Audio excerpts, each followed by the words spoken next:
Have you ever thought of ditching your 9 to 5 job and moving abroad, but the thought of going somewhere sight unseen just completely scares you? Hey, expats and travelers, I'm Kalie with Expats Everywhere, and Alex of Ninja Teacher did just that. He's going to talk about the challenges he went through and how it transformed his life. Well, Alex, you're well known for living in Asia, and you've been there for about 7 years. So, why did you leave your home country and initially move? Yeah, that's a good question. And I think there's two reasons. And one was basically that when I started studying, I was doing computer science and it was something I was good at, but I didn't actually want to do it anymore. I realized that while I was studying. So I actually switched over to psychology and philosophy when I was studying. I finished my degree in that. So I realized I wanted to do something not behind a computer screen all day long. And then I think the second thing was that I took a trip when I was in university to Europe, and it was a Contiki tour. I don't know if it's as popular in the States, but it's quite popular among South Africans and British, just around Europe. You know, going on the bus around Europe and stopping in a few different countries. So that was when I got the travel bug, and I knew after studying that I wanted to live abroad. So stumbled across teaching English and realized that I could live abroad and make money. And I decided that was something I want to do rather than, stay in my home country and get a typical job. Okay, so you went around Europe, but now you're in Asia. So, what were some of the initial culture shocks that you came across in Asia? Either like right now you're in Vietnam or just wherever you've been. Yeah, so the first country I lived in was South Korea, and I know you lived there as well. So it was just a big transition for me, just going to a new country and completely uprooting to live in a new country. Because it's one thing going with a suitcase for a 2 week vacation, but when you get there and you realize, oh wow, I'm going to be living here for a while, it's a big kind of shock to your system. So I think with South Korea, it was just the language difference, the food. I didn't really eat much spicy food before that. It was the cultural differences. South Korea has a lot of things like the way you address people is different based on their age, lots of cultural differences. So the whole package was just a big thing when it came to adjusting. And then Vietnam, particularly, going from South Korea, which is a lot more orderly, to Vietnam, which is a bit more chaotic. The traffic, the noise, the just general chaos to a certain degree, organized chaos, was quite a big change. Now, had you visited Korea or Vietnam before actually moving there, or it was sight unseen? It was my first time in Asia, so it was a lot of differences, yeah. So then why Asia? Why did you decide to do that and not Europe or a place that you had visited before? That's a good question. I think it was just synchronicity because a friend of mine had been talking to me about teaching English in Thailand, and then another friend out of the blue, actually on the same day that I was talking to that one friend, just messaged me and said, hey, do you want to go teach English in South Korea?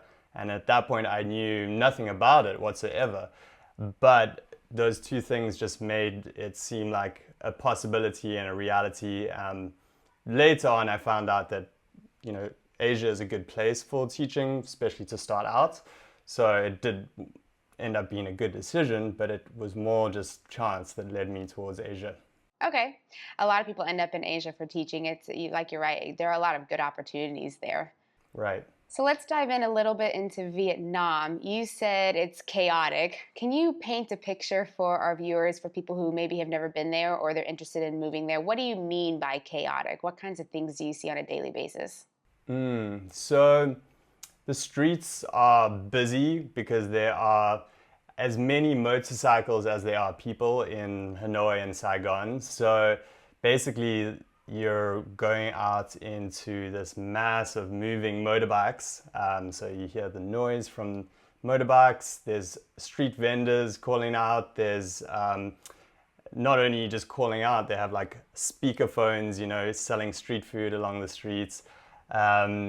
So just the general out and about level of action happening is quite a lot, especially when you first arrive. So it's kind of like this big buzz that you feel, but not necessarily like a big city buzz, but just like the word you use, chaotic, this chaotic buzz. And is that good or bad? What do you think? Yeah, I think it's both because it's also very vibrant and exciting and interesting. So, you can step out onto the street and there's someone selling Vietnamese banh mi bread on this corner.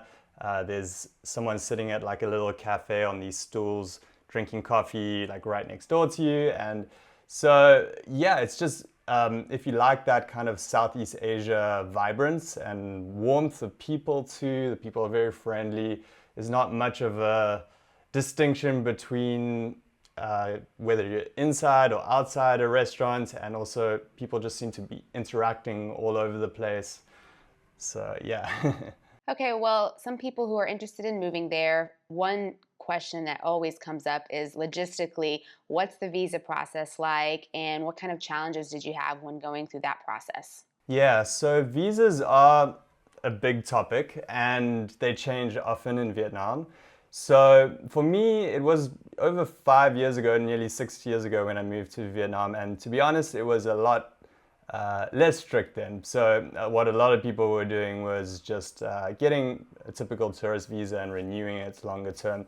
But over the years, Vietnam has cracked down on that to a certain extent. So typically, that is possible to a certain degree, but if you want to stay longer term, you definitely want to get set up with the correct visas.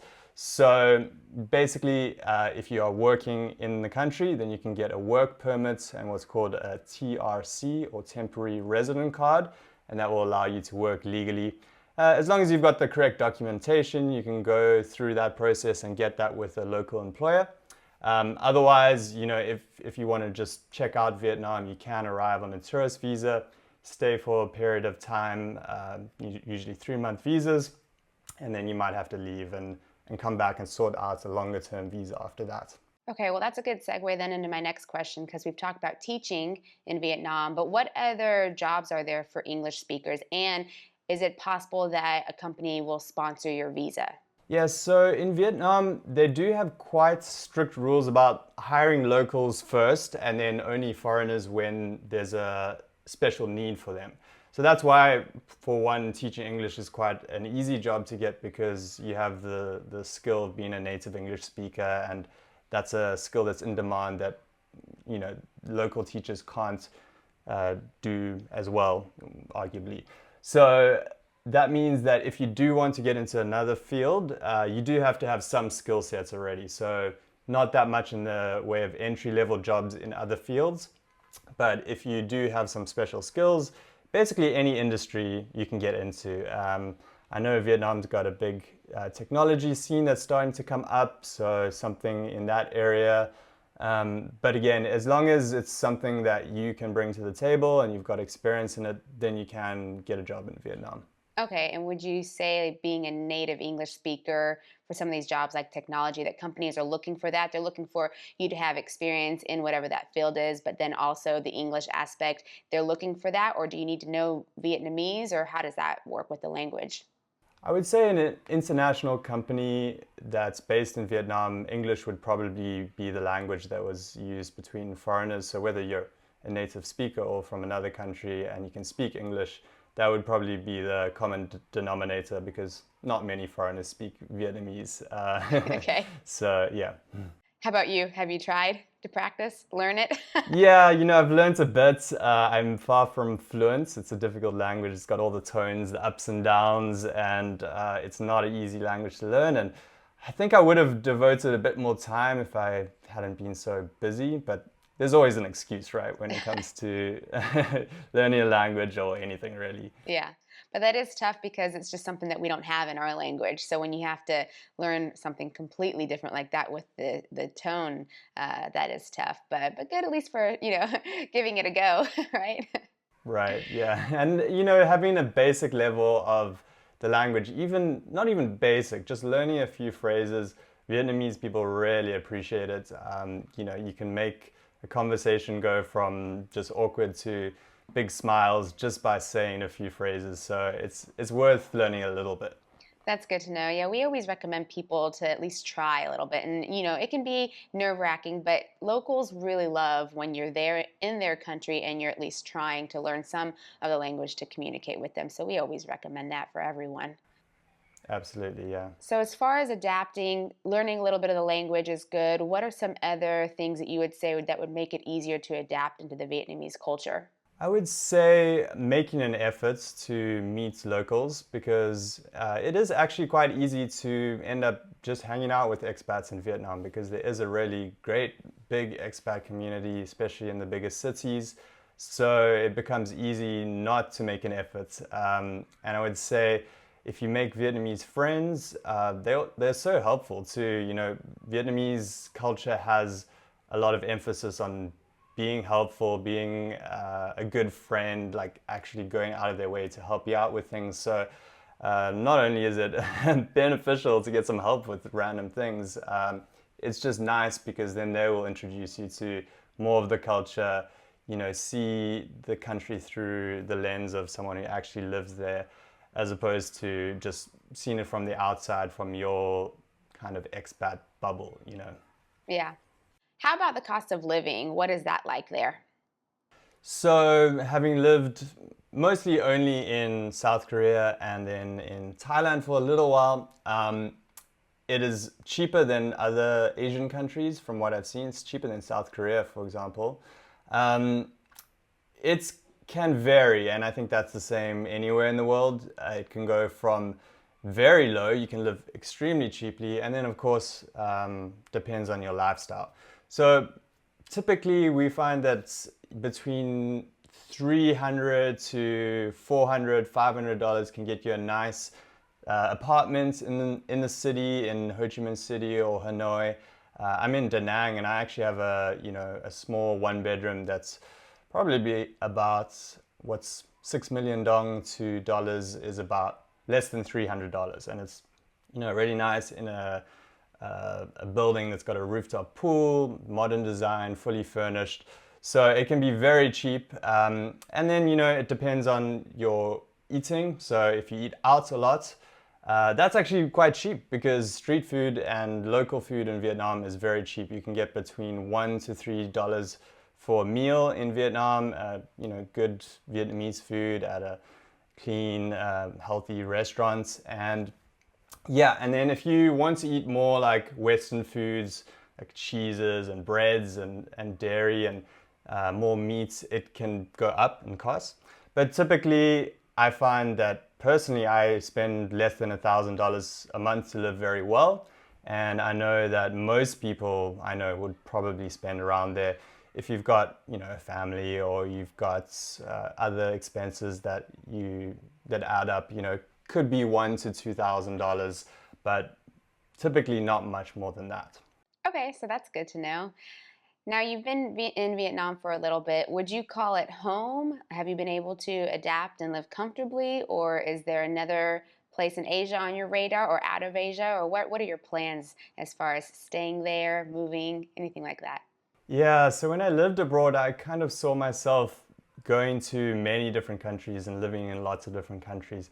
But I found myself staying in Vietnam longer than I expected. I mean, it is partly because I've started my business, which is somewhat based in Vietnam, helping teachers move abroad. But that is only part of it. I think that I have really enjoyed Vietnam and I do feel very at home here. I'm not sure if I will stay here forever, but at least for the medium term from now on, I feel very comfortable. I like the lifestyle that I have. I like the people and just life in general in Vietnam. That's awesome. Okay, you mentioned your business. Let's go ahead and dive into that. Tell us about your business, what you do, how you help people. Yeah, so my business is called Ninja Teacher, and I've been doing it for pretty much since I left to live abroad. I started it up, but for the last 5 years, full time now, helping people become English teachers, getting trained the TEFL or TEFL certifications to become an English teacher, and then helping them find a job. And that can be anywhere, basically in Asia we focus on, but mostly in Vietnam. And yeah, we've helped quite a few people over the last 5 years. I think over 1,000 people move abroad now. So that's what I'm focusing on full time. Awesome. And if someone wants to get your services, get in touch with you, how would they do that? Yeah, you can just head over to our website, ninjateacher.com. And yeah, we've got a lot of free advice on our YouTube channel as well, so you can follow that as well. Cool. Well, at Expats Everywhere, we believe that living abroad transforms lives. So how has living abroad transformed your life? Yeah, that's a good question. I think it has completely transformed my life, because if I hadn't done it, I would have, I guess, still been living at home. I would not have had these 7 years worth of experiences. You know, I've traveled to 30 countries now, all around Asia and other parts of the world.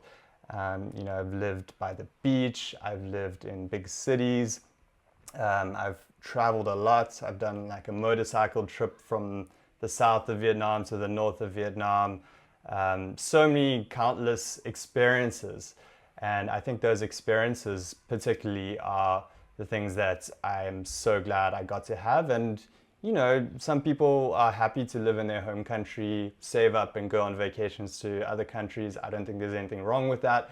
But personally, I think living abroad has been absolutely the best thing I've ever done. And not only the experiences, but the growth that I've got out of it.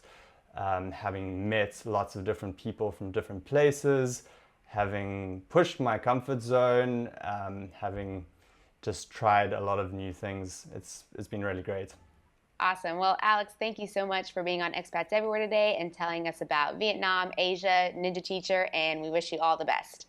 Oh, thanks so much. It was great talking to you. If you want to see another perspective on Vietnam, then click this playlist right here, and don't forget to visit Ninja Teacher right here. Now let's get moving.